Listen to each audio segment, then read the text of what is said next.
নিজের মেয়ের বয়সী একজনকে বিয়ে করে আনলো আমার স্বামী। আজ আমার 23 বছরের সাজানো সংসারে সতীনের প্রবেশ ঘটল। আমি অবাক হতেও ভুলে গেলাম। একবার তাকালাম আমজাদের দিকে। সে পাশে একজন সুন্দরী মেয়েকে নিয়ে দাঁড়িয়ে আছে নিশ্চিন্ত মনে। বড় প্রশ্ন করতে ইচ্ছে করছিল তাকে, এই 23 বছর পর আমার মতো কি এমন কমতি দেখলে যে অন্য নারীতে মন গেল। আমি প্রশ্ন করতে পারলাম না। আর চারপাশ কেমন মলিন লাগছে। বাড়ির কেউ তাকে কিচ্ছুটি বলেনি। উল্টো নতুন বউ বরণে ব্যস্ত তারা। আমাকে সব মেনে নিতে বলছে। পুরুষ মানুষ 4টা বিয়ে করতে পারে, আমাকে তো থাকতে দিচ্ছে, আমাকে তো তালাক দিচ্ছে না। আমি মানতে পারছি না এসব। তালাকের প্রসঙ্গ ওদিক থেকে উঠবেই বা কেন? আমি তো নিজের সবটা দিয়েছিলাম, নিজের দিক থেকে সঠিক ছিলাম। দোষ সে করেছে, আমি কেন ভোগ করব এই দশা? আমার চোখের জল শুকিয়ে গেছে। পাগলামো করতে আর ইচ্ছে যাচ্ছে না। কার জন্য পাগলামো করব? সেই পুরুষের জন্য যে এখন অন্য কারোর। ছি, এই পুরুষের সাথে আমি 23টা বছর সংসার করেছি। একটা প্রাপ্তবয়স্ক মেয়ে আছে আমাদের। এইটুকুও মাথায় রাখিনি আমজাদ। এত সব ভাবনা চিন্তা করতে করতে আয়শা নতমুখী হয়ে বসে থাকলো। মেয়েটা ভার্সিটিতে গেছে, বাড়ি এলে কি বলবো তাকে? মাথায় ঘুরপাক খাচ্ছে বারবার। সকাল গড়িয়ে গেছে। গত রাতে বিয়ে করেছিল, আজ সকালে বউ এনেছে। এইভাবেই ঠায় বসে রইল আয়শা। চিন্তা শক্তি লোপ পাচ্ছে যে। বাবা মা ছোটবেলায় মারা গেছে, বড় হয়েছে মামার বাড়িতে। সংসার জীবনের এই 23 বছর পর চাইলেও আর সেই মামা বাড়িতে যাওয়ার উপায় নেই আয়শার। গিয়ে কি বলবে? আশ্রয় চাইবে? সম্ভব না তো। অস্থিরতা অনুভব করছে আয়শা। ফোন উঠিয়ে কল লাগালো তার একমাত্র সহায়ককে। ক্যাম্পাসের মাঠে বসে গল্প করছে অরণি ও তাবাসসুম। তাবাসসুমের সাথে অরণির পরিচয় বছর চারেক হয়েছে। একই ডিপার্টমেন্টে তারা। ভার্সিটি লাইফ কিছু বন্ধু ছাড়া ঠিক তেমন, যেমনটা দুধ ছাড়া দুধ চা। অরণি একজন ভীষণ ভালো শ্রোতা, কাজে যেখানেই যায় কিছু পার্মানেন্ট বন্ধু জুটে যায় তার। ক্যাম্পাসেও কিছু আছে, তবে সবচেয়ে ভালো সখী যে জন সে হচ্ছে তাবাসসুম। আজ তাবাসসুম তাকে বলছে, দোস্ত, মাস্টার্সের একটা ভাই আছে বুঝছোস? এত জোশ, দেখতে পুরো সালমান শাহ। চুলগুলো এত সুন্দর করে সেট করা থাকে সব সময়, আমি তো পুরো টাসকি খেয়ে যাই। যতবার সেদিকে তাকায় ততবার চোখ দুটো হাতে নিয়ে তার দিকে তাকায় থাকতে মন চায় রে দোস্ত। অরণি হেসে ফেলে বলল, আচ্ছা, আর কি করতে মন চায়? তাবাসসুম বলল, আর চুমু খেতে মন চায়। ঠোঁট দুটো চৌকো করে উম্মা। অরুণীর মুখে হাত রেখে হেসে যাচ্ছে। তাবাসসুম ফের বলল, বন্ধু, সিরিয়াসলি সবাই তাকে এজে বলে ডাকে। আমার তাকে এই যে বলে ডাকতে ইচ্ছে করে। দাঁড়া, প্রোফাইলটা ঘুরে দেখি। তাবাসসুম কথাটা বলে পড়ল বিপাকে। এখন কোত্থেকে আবার আইডি পাবে? নামটা তো জানে না। প্রায় 20 মিনিট ধরে এর ওর কাছে চেয়ে চেয়ে অবশেষে আইডির লিঙ্ক পেল। উৎফুল্ল মনে সে অরণিকে বলল, আসো, তোমাকে আমার ক্রাশ দেখাই। এই যে। অরণি মুচকি হেসে এদিকে তাকালো। তাবাসসুম লিঙ্কে ঢুকতেই বলল, এই দেখ দেখ। অরণির সর্বপ্রথম নজর গেল আইডির মালিকের নামটাতে। সে ঠোঁট চেপে ফেলল। আর তার আগে তাবাসসুমকে বলল, নাম দেখ তাবু। তাবাসসুম নাম দেখল। সুন্দর করে লেখা, অনন্ত জলিল উদ্দিন। এটা কি না দেখলেই হতো না? তাবাসসুম দুঃখিত মনে বলল, আমি কিছু দেখতে পাইনি। আচ্ছা হে, মেয়ে আন্ধা হুঁ। অরণি হেসে ঢলে পড়ল তাবাসসুমের গায়ে। মেয়েটা এত মিষ্টি, এর সাথে থাকলে অরণির কোনো দুঃখ লাগে না। অরণি হয়ে যায় পৃথিবীর সবচেয়ে হাসি খুশি মেয়ে। কিছুক্ষণের মধ্যেই তার ফোনে কল এলো। স্ক্রিনে জলজল করছে নামটা মামনি। অরণি জলদি রিসিভ করে মিষ্টি করে বলল, হ্যাঁ মামনি বলো। ওপাশ থেকে আয়শার থমকানো আওয়াজ এলো, কই তুই? নিষ্প্রাণ আওয়াজটা কাঁপছে। শুনতেই ভরকে উঠল অরণি। চিন্তিত হয়ে বলল, ক্যাম্পাসে। মামনি, তুমি ঠিক আছো? আয়শা এত কথা বলার পরিস্থিতিতে নেই এখন। দেহের বল ধরে রাখতে হিমশিম খাচ্ছে সে। যে কোনো সময় জ্ঞান হারাতে পারে। কথা বলাটা এখন তার কাছে সবচেয়ে কঠিন কাজ। মুখে প্রচণ্ড রকম জড়তা কাজ করছে। বেশ কষ্টেই সে বলতে পারল, মা, বাড়ি আসতে পারবি? অরণি সময় নিল না, তৎক্ষণাৎ প্রত্যুত্তর করল, আসছি। কল কেটে তাবাসসুমকে বলল, বাড়ি যেতে হবে। থাক, কি হয়েছে? জানি না, গেলেই বুঝতে পারবো। অরণির বাড়ি ফিরতে সময় লাগলো আধ ঘন্টা। বাড়ির প্রবেশ মুখে কাকিদের কাছে জানতে পারলো বাবা বিয়ে করেছে আজ। হতবিহ্বল হয়ে সেখানেই দাঁড়িয়ে গেল। পর মুহূর্তে দৌড়ে প্রবেশ করলো ভেতরে। সোজা আমজাদের কাছে গেল সে। মাথায় ঘুরপাক খেতে লাগলো আধা ঘন্টা আগে ফোন কলে মায়ের অমন নির্জীবতা। এরপর অরণি যখন নিজের বাবার পাশে থাকা অল্প বয়সী মেয়েটাকে নিজের মায়ের জায়গায় দেখল, পায়ের নিচ থেকে যেন তার মাটিই সরে গেল। এটা তো হওয়ার কথা ছিল না। সম্ভব কি করে? তার বাবা একটু রাগী, একটু কম কথা বলে, মিশুক না। চুপচাপ ও গম্ভীর স্বভাবের, সবই ঠিক আছে। কিন্তু লুকিয়ে চুরিয়ে আরও একটা বিয়ে করার মতো নিকৃষ্ট লোক হিসেবে নিজের বাবাকে মানতে অরণির কষ্ট হচ্ছে। আজ সকালে তার বাবা যেই মেয়েটিকে বিয়ে করে এনেছে তার নাম রোকসানা। রোকসানার বয়স 22, তারই সমবয়সী।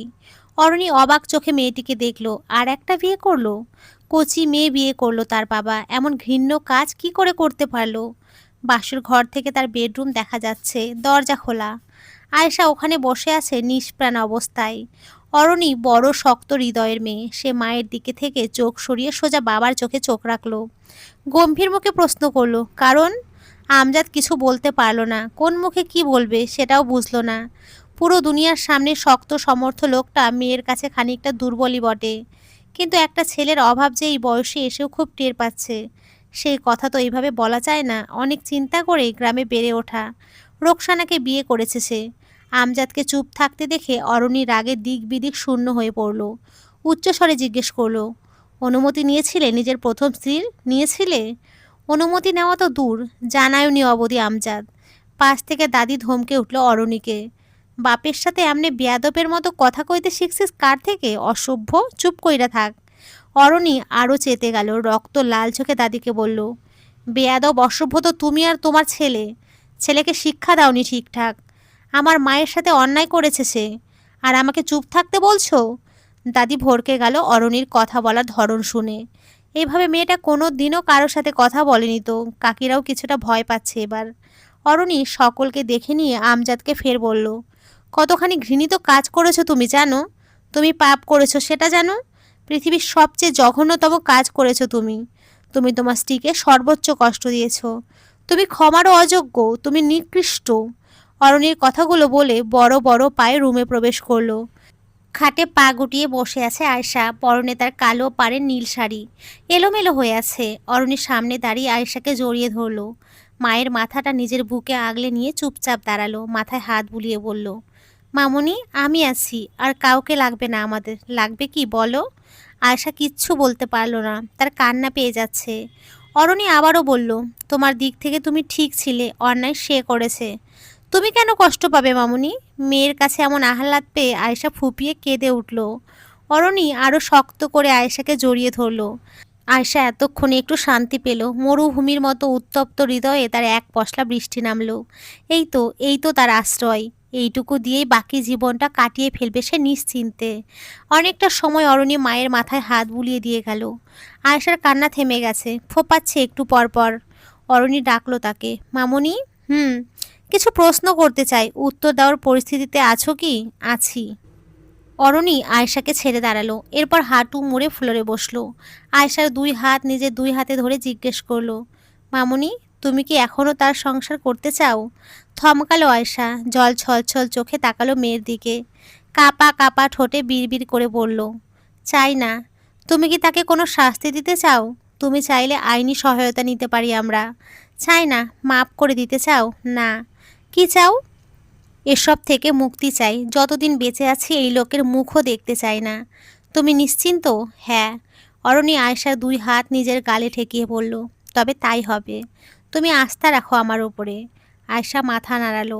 অরণি উঠে লাগেজ বের করে আয়েশাকে বলল, মামুনি, প্রয়োজনীয় সব গুছিয়ে নাও। আর হ্যাঁ, শুধু আমি তোমাকে যা কিনে দিয়েছি এবং বাপের বাড়ি থেকে যা নিয়ে এসেছিলে তাই গোছাও। এই লোকের দেওয়া একটা সুতোও নেবে না। আয়েশা পুনরায় মাথা নেড়ে লাগেজ গোছাতে লাগলো। অরণ্যও নিজের সবটা গুছিয়ে নিল। সব শেষে 20 মিনিটের মধ্যেই তারা রুম থেকে বেরোলো।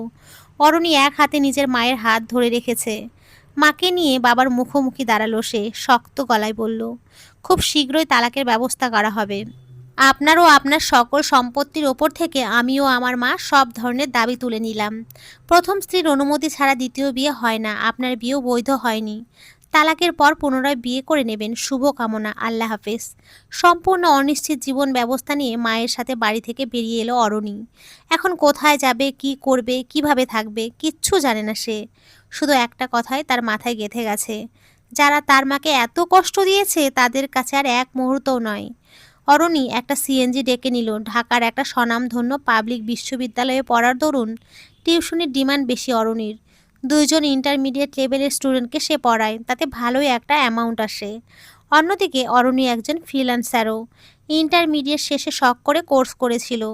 এরপর তার এফোর্টে এখন মোটামুটি একটা ভালো পর্যায়ে আছে সে। ক্লায়েন্টদের কাছে তার ডিমান্ড ভালো, মান্থলি আর্নিংও যথেষ্ট। ঢাকা শহরে এই টাকায় সংসার চালানো কষ্টসাধ্য নয়।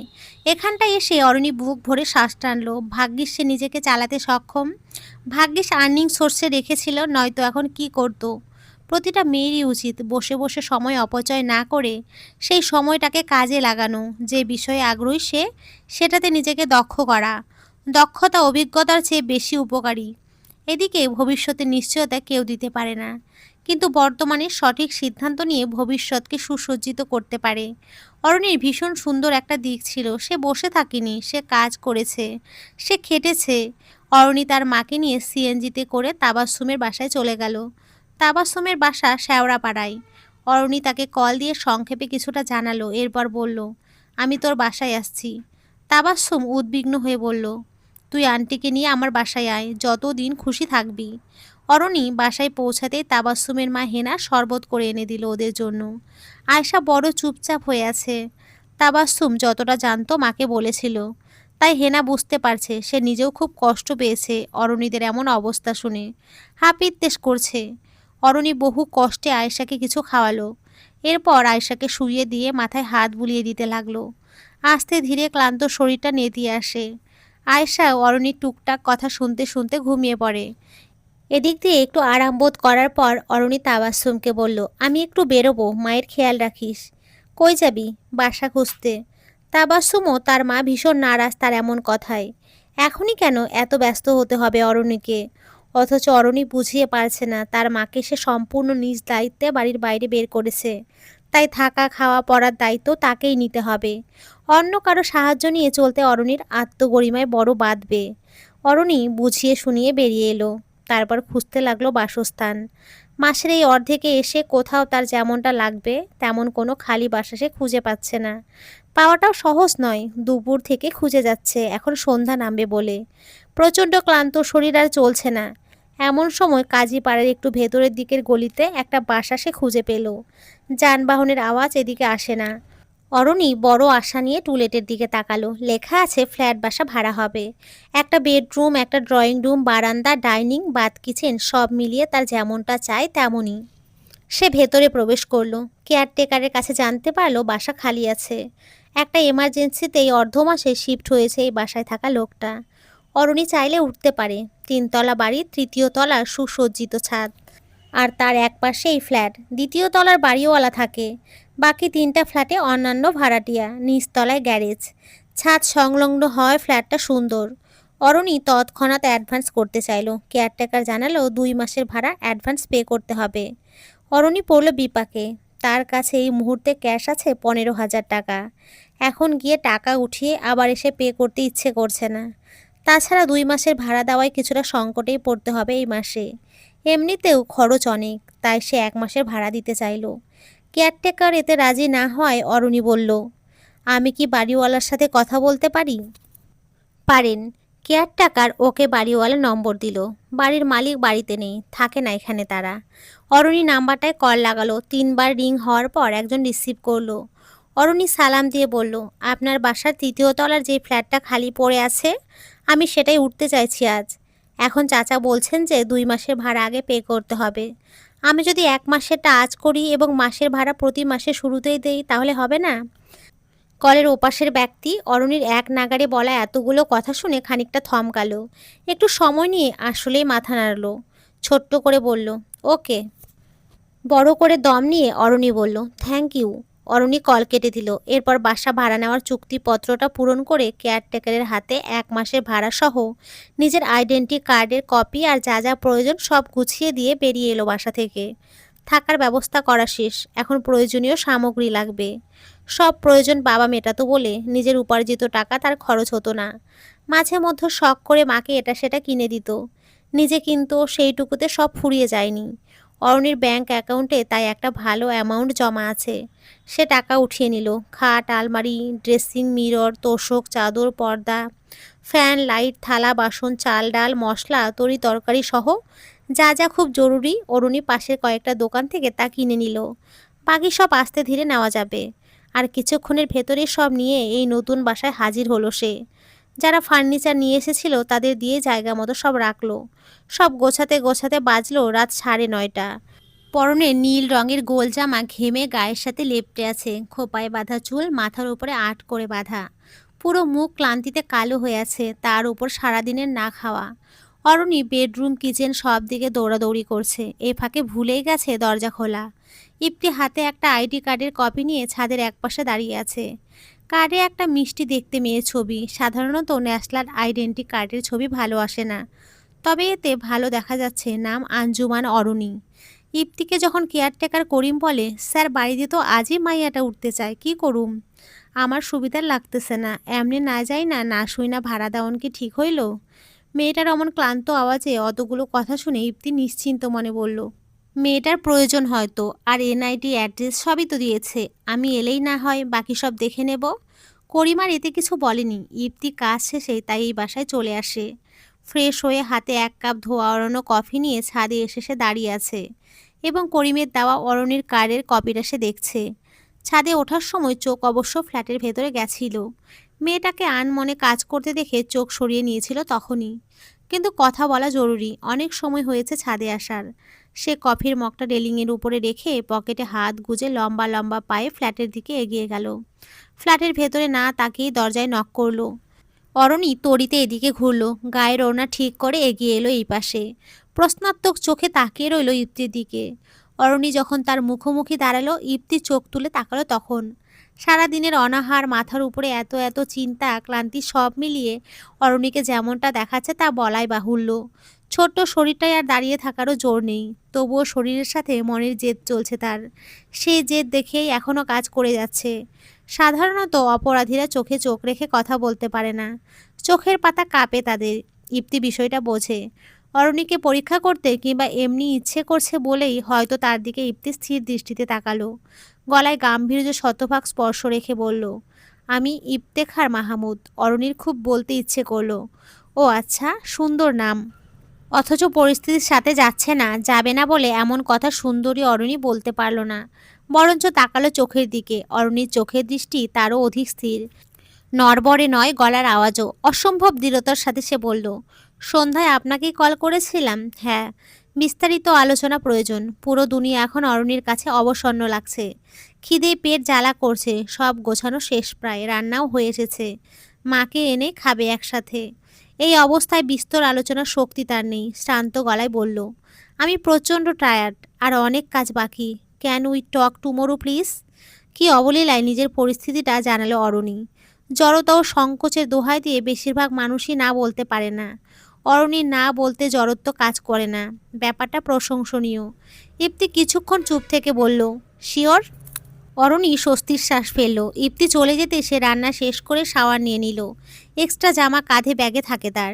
একটু ফ্রেশ লাগতে সে রিক্সা নিয়ে বের হয়ে গেল তাবাসসুমের বাসার উদ্দেশ্য। মাকে নিয়ে আসতে হবে এখন। রাত 11:30 এদিকে সময়। বারান্দায় রাখা সোফায় গায়ে এলিয়ে বসে সিগারেট টানছে ইপ্তি। পরনে টি শার্ট ট্রাউজার, সদ্য শাওয়ার নেওয়া ভেজা চুলগুলো কপালে লেপ্টে আছে। চোখ দুটো বন্ধ করে এক নাগারে কয়েকটা যে সিগারেট শেষ করলো।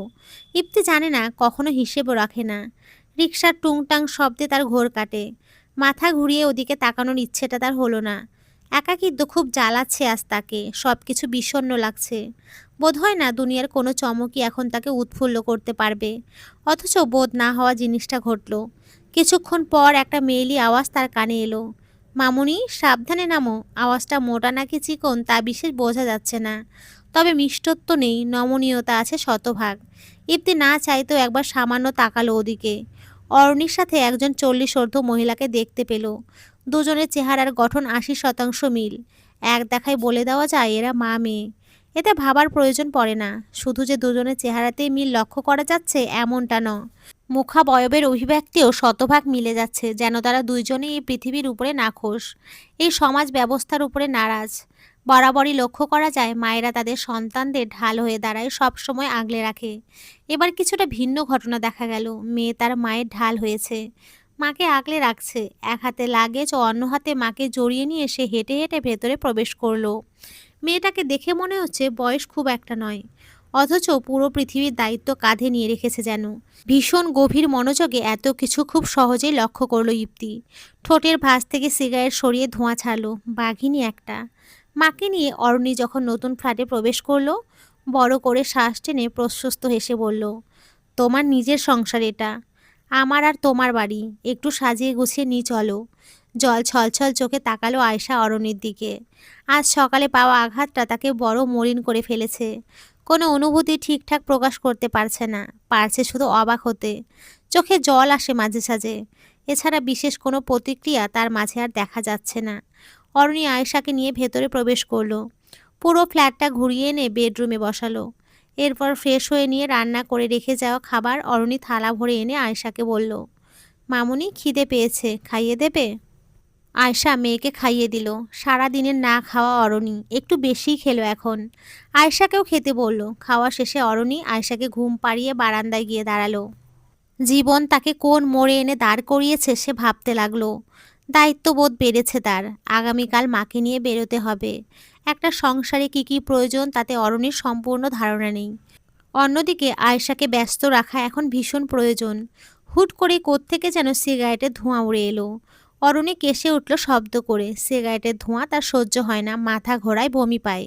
কাশির শব্দ শুনতে পেয়ে সোফায় গা এলিয়ে বসে থাকা ইপ্তি মাথা তুলল। আলস্যতায় ঘাড় নেড়ে ঠিক ওপর তলায় আড়াআড়িভাবে অবস্থান নেওয়া বারান্দাটায় তাকালো। একটা সদ্য চেনা জানা সুন্দরী অপরিচিতাকে দেখতে পেল সে। মেয়েটির পরনে সাদা কামিজ, সাদা পায়জামা।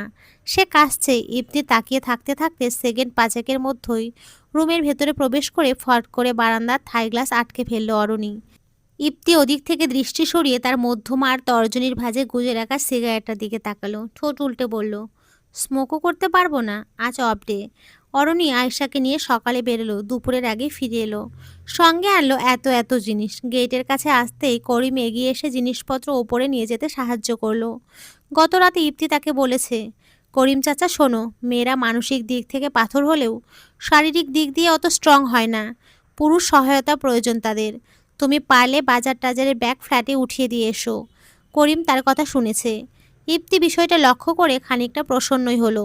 বিকেলের দিকে অরণি আয়েশাকে নিয়ে তার ফ্ল্যাটে এলো। ইপ্তি বিভিন্ন প্রশ্ন করলো, কোথায় পড়েছো, কি করছো, কোথায় থাকতে আগে, কেন হঠাৎ বাসা ভাড়া নেওয়া। ওপরে ওপরে যতটা বলা সম্ভব অরণি বলেছে। এমন অপরিচিত এক ব্যক্তিকে বিস্তারিত বলতে অরণির বাধে। সুখকর তো কিছু নয়, পরে লোকটা না ভেবে নেয়, সহানুভূতি নিতে এসব বলেছে সে। তাছাড়া অরণি অন্তর্মুখী চরিত্রের মেয়ে। এতই সহজ নাকি নিজের জীবনের সবচেয়ে কঠিন পরিস্থিতি মুখে বিশ্লেষণ করা? ইপ্তি অরণিকে যতই দেখছে ততই অবাক হচ্ছে। একটা মেয়ে এতখানি অন্যরকম কি করে হতে পারে? অরণিকে দেখে মনে হচ্ছে না সে রক্তে মাংসে গড়া মানুষ। খুব করে মনে হচ্ছে এই মেয়েটা কংক্রিটের তৈরি। অল্পক্ষণের ভেতরে অরণি আয়েশাকে নিয়ে বাসা থেকে বেরিয়ে এলো। দরজার সামনে দাঁড়িয়ে ইপ্তিকে জিজ্ঞেস করলো, আমার না হয় এক ইউনিভার্স সমস্যা, তাই মাকে নিয়ে একা থাকছি, কিন্তু আপনি কেন? অরণির প্রশ্ন করার ধরন শুনে ইপ্তি না চাইতেও হেসে ফেলল। চোখে হেসে উত্তর দিল, ম্যাডাম, আমার ইউনিভার্সের গোটাটাই সমস্যা, তাই একা থাকি। অরণি আর কিছু বলল না, মাকে নিয়ে ফ্ল্যাটে চলে এলো। আয়শা অরণিকে একবার জিজ্ঞেস করলো, তোর অনেক কষ্ট হয়ে যাচ্ছে তাই না মা? অরণি মুচকি হেসে আয়শার এক হাত ধরে বলল, আমাকে তৈরি করতে তোমারও অনেক কষ্ট করতে হয়েছিল মামুনি। আয়শা নিজের মেয়েকে নিয়ে গর্ব করত আগে থেকেই। তার মেয়ে সেরা, পড়াশোনায়, সৃজনশীলতায় ও অন্যান্য অনেক দিকেও। এসব নিয়ে যখন এলাকার ভাবিদের বলতো, তারা সামনে প্রশংসা করলেও আড়ালে প্রচণ্ড হিংসেই জ্বলে যেত। তারা বলতো, মেয়ে মানুষ বিয়ে দিলেই পরের বাড়ি চলে যাবে, তখন তোমাদের দেখবে কে? একটা ছেলেও তো নেই। এখনই একটু একটু করে ভবিষ্যতের জন্য টাকা পয়সা গুছিয়ে রাখো। আবার বলতো, মেয়ে মানুষকে এত পড়িয়ে কী লাভ, সেই তো পরের বাড়িতেই পাঠিয়ে দেবে। চাকরি করলেও পরের বাড়িতেই খরচা করবে, তোমাদের দিকে তাকিয়েও দেখবে না। এর চেয়ে মেয়ের উপরে এত খরচ করো না, বয়স হয়েছে, বিয়ে দিয়ে দাও।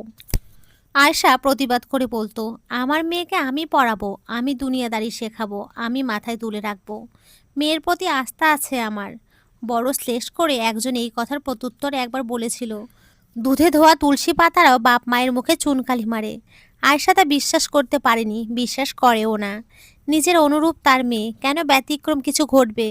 নিশ্চয় শুদ্ধতা, পবিত্রতা ও ন্যায়পরায়ণতায় তার মেয়ে কোনো রকম কলঙ্ক লাগাবে না। আয়শা অরণির দিকে তাকিয়ে বলল, অন্য কোনো মেয়ে কখনো এইভাবে মায়ের সুখের দায়িত্ব নেয় না। অরুণীর হাসি মুখে ছড়িয়ে গেল, চোখ দুটো ছোট হয়ে এলো। সে ভীষণ খুশি মনে বলল, all credit goes to you. আমাকে তুমি এইভাবেই তৈরি করেছো। আয়শা প্রচণ্ড সুখ অনুভব করলো। স্ত্রী হিসেবে যেমন তেমন মা হিসেবে সে জিতে গেছে। এই কথা ভাবলেও যেন মন বাগিচায় ভ্রমর ওড়ে, গান গায় আমোদিত হয়ে। এমন সময় হুট করে কলিং বেল বাজার সামান্য ভরকেই উঠল আয়শা। হাসি নিভে এলো অরুণীর। সরু চোখে তাকালো দরজার দিকে। এই বাসায় তো কারো আসার কথা নয়। অরুণী দরজা খুলে দেখতে পেল একজন অপরিচিত মহিলা হাতে একটা বাটি নিয়ে হাস্যোজ্জ্বল মুখে দাঁড়িয়ে আছে। পরনে হালকা রঙের সুতির শাড়ি, চেহারায় আভিজাত্য রয়েছে। বয়স 40 মুখটাই কি মায়া, নিশ্চয় সে যৌবনে অসম্ভব রূপবতী ছিল। অরুণী কিঞ্চিত বিস্মিত নজরে তাকে অবলোকন করলো। সামনে দাঁড়িয়ে থাকা ভদ্র মহিলার নাম তনুজা। এখানকার একটা কলেজের লেকচারার। দোতলার ফ্ল্যাটে একাই থাকে সে, স্বামী সন্তান নেই তার। তনুজা নিজের পরিচয় দিতেই কোঁচকানো কপাল শিথিল হলো অরুণীর। সে সরে দাঁড়িয়ে তনুজাকে বলল, ভেতরে আসুন। বসার ঘরে বসার মতো ব্যবস্থা করা হয়নি এখনো, তাই অরুণী তনুজাকে সোজা বেডরুমে নিয়ে গেল। তনুজা আয়েশাকে বলল, আপু কালই আসতে চেয়েছিলাম, অত রাতে এসেছেন, বাসা গোছাতে ব্যস্ত ছিলেন ভেবে আসা হয়নি, তাই আজ চলে এলাম, বিরক্ত করে ফেললাম কি? আয়েশা অবিলম্বে বলল, সমস্যা নেই একদমই। তনুজা হাসলো সামান্য। এরপর অরুণীর দিকে তাকিয়ে আয়েশাকে জিজ্ঞেস করলো, কন্যা? আয়েশাও হেসে মাথা নাড়ল। তনুজা অরুণীকে জিজ্ঞেস করলো, কি নাম সুন্দরী কন্যা? অরুণী এমন সম্বোধনে লাজুক হেসে বলল, আঞ্জুমান অরুণী। তনুজা প্রফুল্ল চিত্তে বলল, কি মিষ্টি। অরুণী লজ্জায় মিশে যাচ্ছে। তনুজাকে তার এক দেখায় পছন্দ হয়ে গেছে। তার বাহ্যিকতা, ড্রেসিং সেন্স, বাচনভঙ্গি, আন্তরিকতা সব কিছু আভিজাত্যপূর্ণ। এমন একজন মানুষের থেকে কমপ্লিমেন্ট পেয়ে অরুণী সত্যিই কিছুটা মিইয়ে যাচ্ছে। আর তাও তনুজার চোখে পড়লেও এবার সে শব্দ করে হাসল। মার্জিত ভাব সেই হাসিতেও বিরাজমান। সে হাতের বাটিটা এগিয়ে দিল অরুণীর দিকে। ভীষণ মিষ্টি মানুষদের জন্য সামান্য মিষ্টি এনেছি, পায়েস রেঁধেছি আপনাদের জন্য। অরুণী হাতের বাটিটা নিয়ে বলল, আমাকে তুমি করে ডাকবেন প্লিজ, আমি আপনার অনেক ছোট, আর এসবের প্রয়োজন ছিল না একদমই। তনুজা জোর গলায় বলল, অবশ্যই প্রয়োজন ছিল, এত মিষ্টি মানুষদের কাছে খালি হাতে এলে পাপ লাগতো। তনুজার রসিকতায় আয়েশা ও অরুণী হাসতে বাধ্য হলো। অরুণী বড়দের মাঝে থাকতে চাইল না, কিন্তু মাকে একা ছাড়তেও তার ইচ্ছে করলো না। তাই চুপচাপ এক পাশে দাঁড়িয়ে তনুজাকে পর্যবেক্ষণ করলো। এক সময় গিয়ে তার ভীষণ জানতে ইচ্ছে করলো, এত চমৎকার মানুষটা কেন জীবনে এতখানি একা? তার কি কোনো সঙ্গী হয়নি জীবনে? সে কি কখনো ভালোবাসা পায়নি, নাকি পেয়েছে এবং হারিয়েছে? এই মানুষটারও কি কপালে মন্দ বাসা জুটেছিল? অস্বাভাবিক নয়। তার মাও তো চমৎকার একজন মানুষ, অথচ লোকটা তাকে ঠকিয়েছে। তার মানে কি রূপ, ঐশ্বর্য, মহত্ব, ব্যক্তিত্ব কোনো কিছুই পুরুষকে বাঁধতে জানে না? ভাবতেই বিষ বিষ লাগলো সব কিছু অরুণীর কাছে। মুখের ভেতরটা তেতো হয়ে উঠল, হাঁসফাঁস লাগতে লাগলো। সে বেরিয়ে এলো ফ্ল্যাট থেকে, ছাদের এক কোনায় গিয়ে বসলো। ছাদের অর্ধেকটায় বাগান করেছে ইপ্তি। বিভিন্ন ফুল গাছ লাগিয়েছে, এসবের পরিচর্যা করিম করে থাকে। তবে আজ যেহেতু ইপ্তি বাসায় আছে, তাই নিজেই বিকেল করে চলে এসেছে। সব গাছে পানি দেওয়া শেষে ভালো করে গাছগুলোর পরিদর্শন করছিল সে। আচমকা তার নজর যায় ছাদের উল্টো দিকে সিঁড়িটার ওখানটায়। অরুণীদের ফ্ল্যাটের উপরের অংশে আর একটা ছাদের মতো জায়গা আছে, সেই জন্য এখানে সিঁড়ির ব্যবস্থা। ইপ্তি লক্ষ্য করল, একটা অলিভ রঙের গোল জামা পরে তৃতীয় সিঁড়িতে উঠে গালে হাত দিয়ে বসে আছে মেয়েটি। মুখখানা মলিন, এমনিতেও তাকে হাসতে দেখা যায় না, সর্বদা এভাবেই তো থাকে। তাই বিশেষ কিছু না। ইপ্তি ছোট করে শ্বাস ফেলল। সম্পূর্ণ একদিন হয়নি এই মেয়েটাকে চেনে সে। এতটুকুতেই বড় কৌতূহলী বোধ করছে ওর ব্যাপারে, অথচ এরকমটা হওয়ার কথা ছিল না। ইপ্তি থমকালো, আদৌ কথা ছিল না। অকস্মাৎ সে আবারও টের পেল, নারী মাত্রই ছলনাময়ী, তার দুনিয়ার যত ছলাকলা আছে সব আয়ত্তে রেখেছে। সে আর ছাদে দাঁড়ালো না, দ্রুত পায়ে প্রস্থান ঘটালো। সিঁড়িতে ওরকম জোর পদধ্বনিতে অরুণী হতভম্ব হয়ে সিঁড়িঘরের দিকে তাকালো। এইমাত্র ঘটে যাওয়া ঘটনা নিয়ে সে একদমই অবগত নয়। আমজাদ অফিস থেকে ফিরে দেখলো তার সদ্য বিয়ে করা নতুন বউ বাড়ি থেকে পালিয়েছে, ফেলে গেছে একটা চিঠি। চিঠিটা পড়ে ক্ষোভে দিশেহারা হয়ে ফেটে পড়ল আমজাদ। এমন প্রতিক্রিয়ায় সকলে অবাক হলো। তার ছোট ভাবি ফরিনা হাত থেকে চিঠিটা নিয়ে পড়া শুরু করলো। শুরুতে করা কাক্কু সম্বোধনে হতবিহ্বল হয়ে গেল ফরিনা। একবার উত্তেজিত হয়ে আমজাদের দিকে তাকিয়ে পুনরায় পড়া শুরু করলো। সম্মানিত কাক্কু, দুঃখিত মুখে বললেও আপনার প্রতি অন্তর থেকে আমার কোনো রকমের সম্মান আসছে না। এমনি আপনি আমার চরম অপছন্দের একজন মানুষ ছিলেন। গ্রাম পরিদর্শনে যখন এসেছিলেন তখন আমাকে দেখে যে আপনার মনে লাড্ডু ফুটেছিল, তা আমি টের পেলে শরবতের মধ্যে ছাগলের নাদা মিশিয়ে দিতাম আফসোস। আমি বুঝতে পারিনি যে আপনার পাকা গোফের তলা দিয়ে এত শয়তানি। খোদার কসম, বুঝতে পারলে সেই রাতে যখন টয়লেটের জন্য বেরিয়েছিলেন, রামদা নিয়ে পুরো এলাকার একটা চক্কর কাটিয়ে আনতাম আপনাকে। আমি বহু কষ্ট করে পড়াশোনা করেছিলাম, প্রতিনিয়ত বিয়ের প্রস্তাব আসতো, কোচিং করাতাম, প্রাইভেট পড়াতাম। এ থেকে গ্রামে তেমন একটা উপার্জন করা সম্ভব না, তবুও যা ছিল আব্বাকে ওইটুকু দিয়ে শান্ত রাখতে পারতাম মাসের শুরুর কয়েকটা দিন। শেষে এসে আব্বা আবার ঘটক ডাকতো। এভাবেই চলছিল আমার দিনগুলো। তারপর একদিন হুট করে আব্বা আমাকে বলে বসলো, 3 দিন পর আমার বিয়ে, পাত্র ঠিক করে রেখেছে, শিক্ষিত ও উচ্চবিত্ত পরিবারের লোক। আমি রাজি হচ্ছি না দেখে আব্বা উঠতে বসতে অকথ্য গালি শুরু করলো। অবশেষে কান যখন পচে যাওয়ার উপক্রম, আমি রাজি হয়ে বসি। বিয়ের রাতে জানতে পারি পাত্র আমার বাপের বয়সী, হয়তো বাপের চেয়েও বছর খানেকের বড়। কিং কর্তব্য বিমূঢ় হয়ে রইলাম, বুদ্ধি লোপ পেল আমার। কিছু বুঝে উঠতে পারছিলাম না। আর এরই মধ্যেই আমার বিয়েটাও হয়ে গেল নিজের বাপের বয়সী একটা লোকের সাথে। বিদায়বেলায় আমি অবাক হতেও ভুলে গেলাম। জানতে পারলাম চড়া দামে বিক্রি করা হয়েছে আমাকে। যে বেচেছে সে আমাকে জন্ম দেওয়া বাপ, আর যে কিনেছে সে আমার কিছুক্ষণ আগে কবুল করা স্বামী। আমার দাম মাত্র 10 লক্ষ টাকা। প্রচণ্ড হাসলাম বিদায়ের সময়ে। মাকে জড়িয়ে ধরে একবার বললাম, অমানুষের সাথে সংসার করেছো কি করে এতকাল? মা মুখ লুকোলো আঁচলে। সে আদৌ জানে তো? হয়তো হ্যাঁ। গ্রামে আবারও স্বামীরা মহাপাপ করলেও স্ত্রীদের মুখে অদৃশ্য সোলেটপ আটকে পা ধরে ঝুলে থাকার অলিখিত নিয়ম আছে। মা হয়তো নিয়ম পালনেই ব্যস্ত, সে যাই হোক।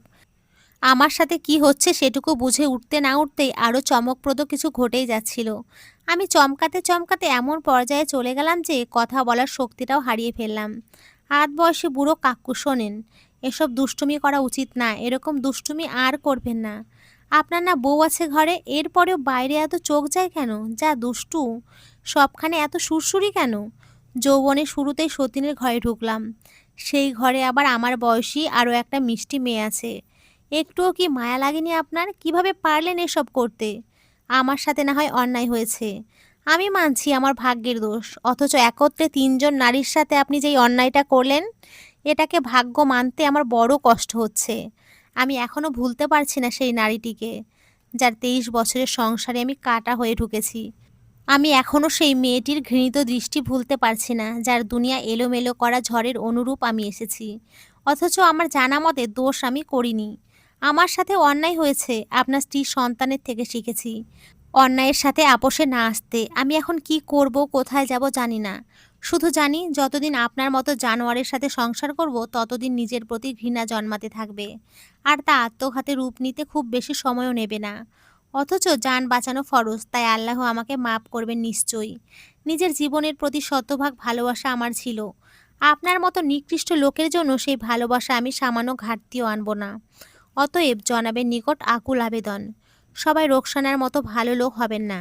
এদিকে একটু বিবেচনা করে পরবর্তী সারিতে পাত্রী নির্বাচন করতে ব্যাধিত করবেন, নয়তো দেখবেন তার দিলে আমার মতো এত এত মায়া মহব্বত নাই। আপনার এক পা তো গর্তে গিয়ে আছেই, সেই পালানোর আগে অন্য পাও গর্তে ঢুকিয়ে এরপর ভাগবে। বুঝছেন মিয়া? উপদেশ দিচ্ছি, শোনেন, কাজে লাগবে। মেয়ের বয়সে কারো উপদেশ শুনলে ভালো ফল পাওয়া যায়। কুরকুরি আর সুরসুরি দুইটাই কমান, নইলে ভরা রাস্তায় লুঙ্গি খুলে দৌড়ানো লাগবে। মানুষকে মানুষ মনে করবেন, নইলে শুয়োরও আপনাকে ত্যায্য করবে।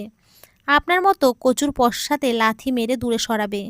আপনি দুর্গন্ধযুক্ত নালায় গোসল করে শান্তি পেতেই পারেন, তবে পরিষ্কার পুকুরে একবার লাফ মেরে দেখেন, সেই মজা।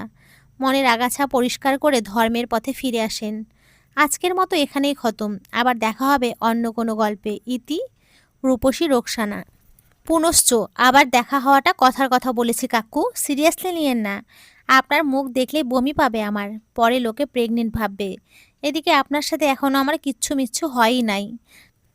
যদি কিছু করতে যেতেন গত রাতে, আল্লাহর ওয়াস্তে একটা কোরবানি করে ফেলতাম রে কাকু, বেঁচে গেছেন, শুক্রিয়া আদায় কইরেন। প্রিয় বন্ধুরা, তোমরা সকলে খুব ভালো থেকো, সুস্থ থেকো। সকলকে অসংখ্য ধন্যবাদ। নমস্কার বন্ধুরা, খুব ভালো থেকো।